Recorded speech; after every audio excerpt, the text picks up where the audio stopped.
I'm Chris Berman. Let's get straight to the action. In our first game this week, we had the Bills come away with a 2-point nail-biting win. Reggie Wayne pulled down 100-plus receiving yards and helped his Colts beat the Ravens. We had an interesting free agency pickup of note here. Trey's got the lowdown for us. Trey? All right, Chris. Let's switch gears and talk about players that'll have new homes in the National Football League, as free agency continues to play such a huge role in determining a team's makeup.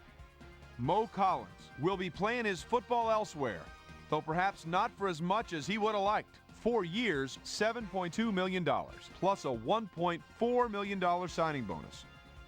Peter Warrick is on the move as well as he signs a 3-year contract with the Bengals. Gordon is on the move, perhaps not for all that he thought he'd get, but a good deal nonetheless. 5 years, $4.6 million, plus a $1.3 million signing bonus. Cross will also be locked up for a while as he signs a healthy 6-year contract with the Lions. Off the Missouri River in Kansas City, where the Chiefs edged their way to a narrow 3-point win. Up at Invesco Field at Mile High, where the Broncos get embarrassed by 20. The Jets got 300-plus yards from their offense in their victory at Giant Stadium.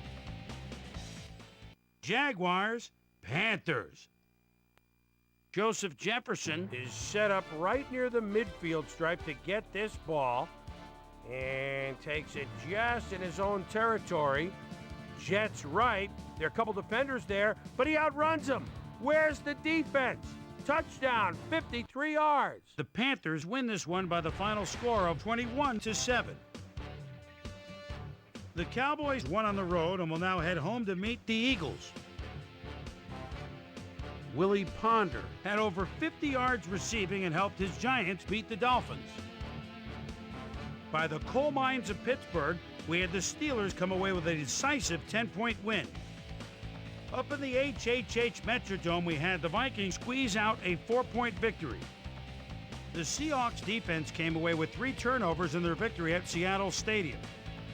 Bears, Browns. Pratt is always a threat. They're at the 1-yard line and touchdown. The Browns go on to win this by the final score of 15-14. We had a big injury in this one, and Trey has the lowdown for us. Trey? All right, Chris, thanks. Luckily, we had a relatively injury-free week, which makes my job just that much easier. Justin Gage is arguably the biggest name on this list. X-rays confirming the original diagnosis, it's a broken ankle, and that'll keep him out for 12 weeks. So that'll do it for now.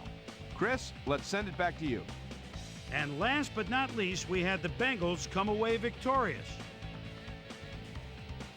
So as usual, plenty of surprises around the NFL, and heck, we just got into week 1. My primetime players' game balls go out to these gentlemen, each one with a fine start to the season. That'll do it, sports fans. I'm Chris Berman, and thanks so much for joining us here in the Bristol studios. We'll see you next week right here on ESPN, the worldwide leader in sports.